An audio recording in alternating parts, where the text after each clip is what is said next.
Hare Krishna. Alors aujourd'hui, nous présentons nos deuxième partie de chapitre 2. Nous Bhagavad Gita en résumé chapitre par chapitre. Et la dernière fois, nous t'y arrêtons avec verset 30, approximativement. Et nous t'expliquons toutes les caractéristiques de sa lame spirituelle. Commencer à partir de verset 9, 10, continuer jusqu'à verset 30. Ça fait une vingtaine de versets qui Krishna lui explique en plein détail caractéristiques de sa âme spirituelle. Bon, nous concluons un petit peu pour faire une connexion, première partie de sa chapitre 2. Et donc moi, c'est Advaita Krishna et nous représentons le Bhagavad Gita Center Online. Donc à partir de ça, très intéressant verset qui nous appelle Amazing Verse. C'est un verset qui actuellement dit que sa âme spirituelle est absolument amazing, veut dire émerveillant. Donc nous essayons de comprendre que sa âme spirituelle est atomique. Il existait et il propage sur l'effet dans l'écho qui est gigantesque et aussi prend des microbes, toute une entité. Donc, aussi, malgré sa extraordinaire influence de sa âme spirituelle qui est atomique, très petite, et il décrit comme étant dans l'Upanishad expliqué que sa âme spirituelle est tellement petite qu'il surprend une brin de cheveux ou prend ce très dernier petit bout et au couple en 1000 fois et puis encore 1000 fois. Actuellement, ça donne une idée de sa âme spirituelle, mais quand même, il a une influence extraordinaire dans les corps gigantesques comme une baleine ou bien comme un éléphant. Et aussi, il a un effet aussi puissant dans un microbe. Donc, ça Atmagyan, donc Krishna Bhagavan lui conclut à sa section-là. Et donc maintenant, il y a une deuxième partie de ce chapitre 2 qui continue, quand Bhagavan dit Krishna, essaye de résumer toute une objection et essaye capable de dire explique ou bien essaye donner une idée, donner un raisonnement à toute une objection qui Arjuna finena. Et donc il commence par expliquer Sakama Karma Yoga, c'est-à-dire qui met pour faire au devoir prescrit et qui pour donner une jouissance dans le monde matériel, qui pour donner un résultat dans le monde matériel et aussi peut-être qu'il peut amener nous vers une planète édénique, une planète comme on dit Swargalo. Donc Krishna explique à Arjuna comment faire Sakama Karma. Vous êtes capable aussi engager dans le devoir et expect que vous gagnez un résultat.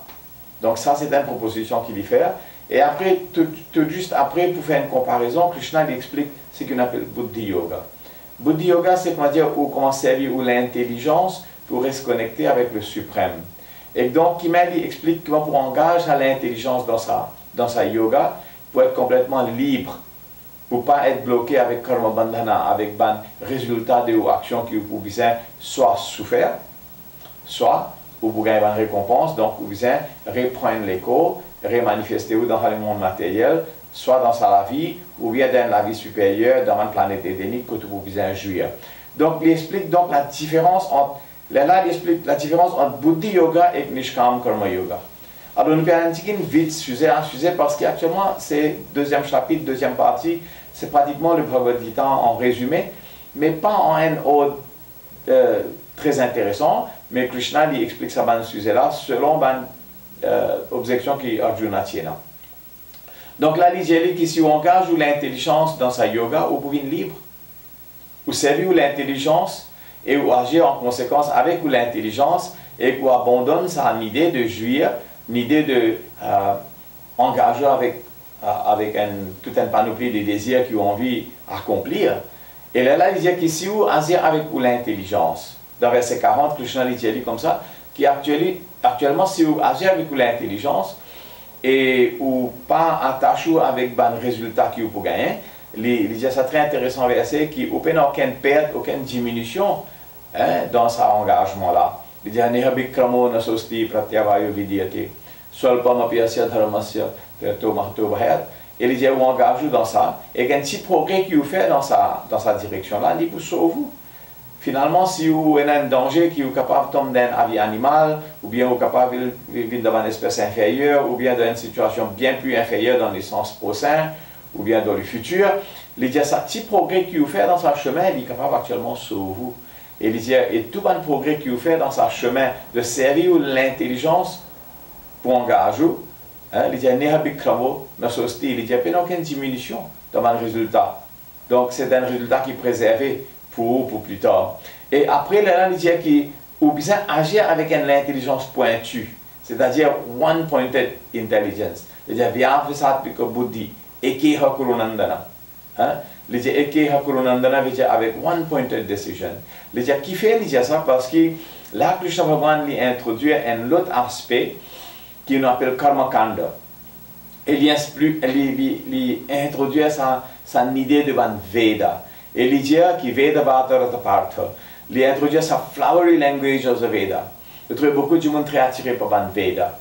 Mais Veda, actuellement, il explique la plupart de ce qu'on appelle Karma Kanda. Karma Kanda veut dire sa section que nous engageons dans une activité, ou bien nous engageons dans une puja, ou bien nous engageons dans un rituel avec le but de gagner un certain bénéfice matériel. Donc, ça langage de Van Veda, il est très fleuri, il est très imagé. Donc, Krishna lui dit, beware, il dit, fais attention à sa flowery language of the Veda, parce qu'il dit, il y a un certain obstacle dans sa chemin, qui veut dire qu'il engage dans sa karma kanda, veut dire où comment suivre sa bonne procédure, sa bonne rituel, sa bonne différentes qualités, procès qui est expliqué dans Veda. Et que finalement, vous trouvez un chemin que vous pouvez pratiquer ce système religieux pour gagner un bénéfice. Et il dit aussi que le problème dans où achève, dans où gagne une vraie utilisation de l'intelligence, ou buddhi yoga, pour actuellement accomplir le devoir, il remplit avec un certain obstacle. Et surtout, il y a deux obstacles. Il y a Bhoga Aishwarya Prashaktanam, c'était verset 44. Il y a Bhoga Aishwarya Prashaktanam, Taya Prahita Chetasam, Vyavasadmika Buddhi, Samadhona Vidhyate. Ça veut dire que sa détermination résolue pour accomplir sa Buddhi Yoga. Il n'y a pas prendre place dans l'esprit, il ne va pas prendre place dans le système. Il y a si ou trop attaché avec les résultats qui Karma Kanda lui donne. Qui résultat? Bhoga, veut dire jouissance, plaisir matériel, material desires. Bhoga, Aishwarya, veut dire trop beaucoup opulence. Veut dire qu'il peut actuellement ici donner une idée qui nous vient de la vie simple. So, si on a trop beaucoup de désirs matériels et nous avons envie de jouir sur un désir matériel, ou on a trop beaucoup d'opulence, là actuellement ça peut venir un obstacle. Là, actuellement, développons l'intelligence correctement pour agir avec détachement. Et tout de suite après, Krishna lui dit, ou bien élevez-vous. Là-haut, c'est un sujet de Van Veda. Il est intéressant comment Krishna dit, parce que Arjuna, quand il peut causer, il peut donner une objection, il peut quote, comment dire, toute une explication, toute une connaissance qui est dans depuis la littérature védique. Et là, il dit non, rise above the Vedas. Il dit, il dit que c'est un sujet de Van Veda, actuellement, il y a un sujet qui concerne avec trois modes de la nature matérielle. Un sujet qui concerne avec le monde matériel. Il n'est pas concerné avec au-delà, avec la transcendance, dans la majeure partie. Donc, il dit, Traigunya Vishaya Veda. Le sujet de Van Veda, c'est trois modes de la nature. Il dit, Traigunya Vishaya Veda, Nis Traigunya Bhavajuna. Alors, Arjuna, ou vient au-delà de un sujet de Van Veda. Et là, il dit, comment on va faire ça? Donc, toujours les causes, comment dire, abandonnement de sa bonne direction, que nous essayons maximise ou augmente nous bonne facilité dans le monde matériel. Et là, il donne un exemple d'un toti. Il donne un exemple de quelle manière ou dans un sens, ou capable de rétrécir au sens, et donc, ou pas essayer d'étaler au sens pour capable de jouer dans le monde matériel. Et donc, il dit que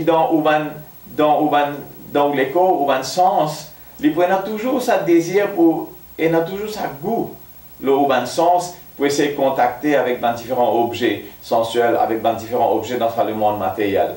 Il dit donc, ou capable actuellement supprime, ou capable actuellement diminuer sa désir de accomplir une tendance qui est dans un sens pour simplement gagner un goût supérieur. Alors, il a introduit l'idée de sa hayate, sa goût supérieur, et qui dit Vishaya Vinivartante, Niraharasya Dehinam Rasho Varjam Raso Pyasa, Param Dishtrani Vartate. Il dit capable d'accomplir un goût supérieur pour simplement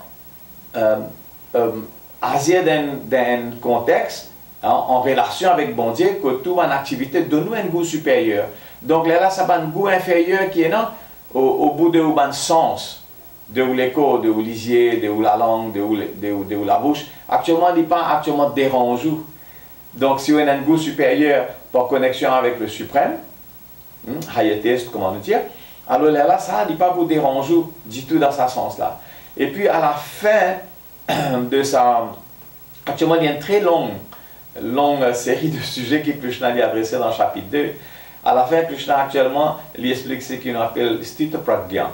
Stita Pragya, il a actuellement expliqué de quelle manière nous sommes capables de vivre dans la transcendance.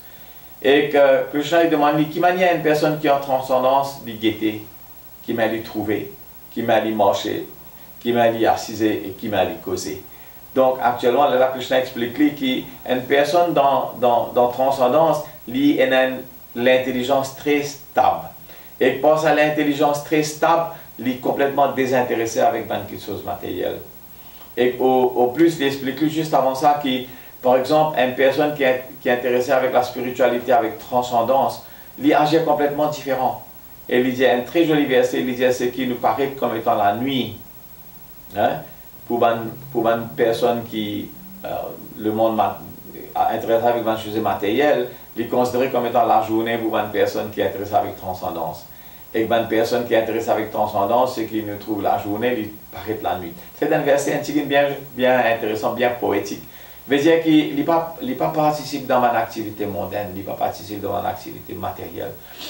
Donc, ce qui fait que Krishna amène ce point-là, c'est parce qu'il peut essayer, comment nous pouvons dire, transcendentalise sa consciousness, sa mentalité de Arjuna à ce moment-là. Et qu'il peut essayer, il peut espérer qu'il peut commencer rentre en action, il peut commencer à faire son activité sans prendre en considération l'explication qu'il s'est donnée en termes de jouissance, tout ça là. Donc il dit, vous êtes complètement désintéressé avec le sens, vous êtes complètement désintéressé avec le désir matériel, ou pas même besoin de casser la tête avec ce qu'il expliquait dans le Veda, ce qu'il expliquait dans Karma Kanda, ce qu'il expliquait qui met pour atteindre la planète, Heavenly Planet, la planète édénique. Ou pas concerné avec tout ça là, ou simplement agir avec, actuellement, il y a des Nishkam Karma Yoga.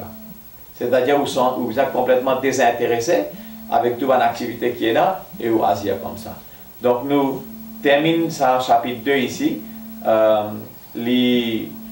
Très intéressant pour étudier ça, point par point, mais nous espérons que vous êtes capable de suivre ce verset-là, ou capable d'essayer de comprendre ce qu'il expliquait dans sa chapitre 2, deuxième partie, et que nous pouvons continuer avec nos chapitres 3 plus tard. Merci bien. Et Hare Krishna, et nous toujours demandons pour souscrire et pour share, et pour engager les autres personnes pour écouter cette série de Bhagavad Gita en résumé chapitre par chapitre. Merci bien. Hare Krishna.